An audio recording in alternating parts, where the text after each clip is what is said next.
In this modern age, developed nations have access to products that have truly changed society. From the smartphone, the TV, to items we take as necessities today, like a refrigerator. It can feel like the whole world is looking to what's next. A mentality based around buying that circulates everywhere. This idea is known as consumerism. The idea that buying items fulfills a purpose rather than just what's needed. This video doesn't intend to necessarily call out consumerism as an objective good or bad, but instead look to where its roots lie, where it is now, and what role it plays in modern life. Humanity always desires more, whether it be power, wealth, property, or just influence. Humans want more. This concept isn't new, as even in ancient times some would have far more than others, usually based around positions in society. As society developed, the wealthy began to flaunt their wealth with possessions, fancy clothes, numerous spices, hiring servants, and so on. This was reserved for the top tiers of society until just a century ago, when the concepts of mass production and interchangeable parts allowed even unskilled workers to produce high-quality products in bulk. The price of these goods became cheap enough that a quickly expanding middle class could soon purchase items once considered well out of reach. These new items developed a new mindset amongst both the middle class and upper class alike,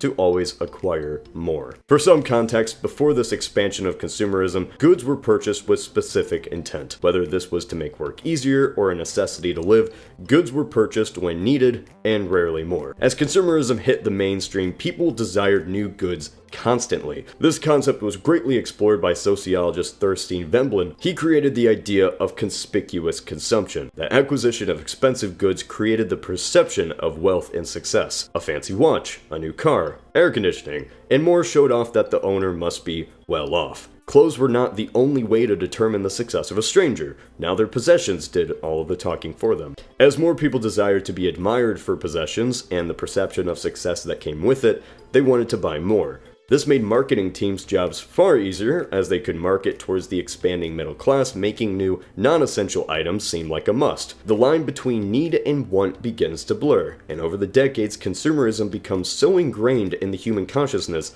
that it becomes hard to escape. As time went on, media and arts became commercialized using advertisements. As these industries, such as film, grew, so did the desire to put advertisements before and sometimes during them. An average TV show consists of around 9 minutes of advertisements for every 30 minutes, or around 30% of a program. As this becomes the new national pastime, so to speak, more brands become recognizable and developed an image. As more products become part of common knowledge, it made the idea of owning that product even more appealing. Marketing budgets began to surpass the actual production of the product, and eventually we arrived to where we are at today. Consumerism sounds pretty bad, right?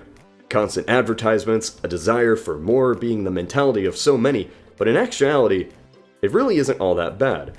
Without consumerism, companies lose a drive to compete with not just other companies, but the consumer's interest. Sometimes this involves making a better product, and sometimes it can allow a small creative mind to sell a product without everybody saying, "Why do I need this?" Consumerism gives merit to what some would see as pointless products. Looking at you, smartwatch, while simultaneously giving those who want it the opportunity to buy it. Of course, the negatives of consumerism are apparent at every turn. Success isn't determined by how many cars you have or how big your TV is, it just shows how you choose to spend your money. Not always bad, not always good, but it's something you and I will just have to deal with. This is Cody of Knowledge Hub.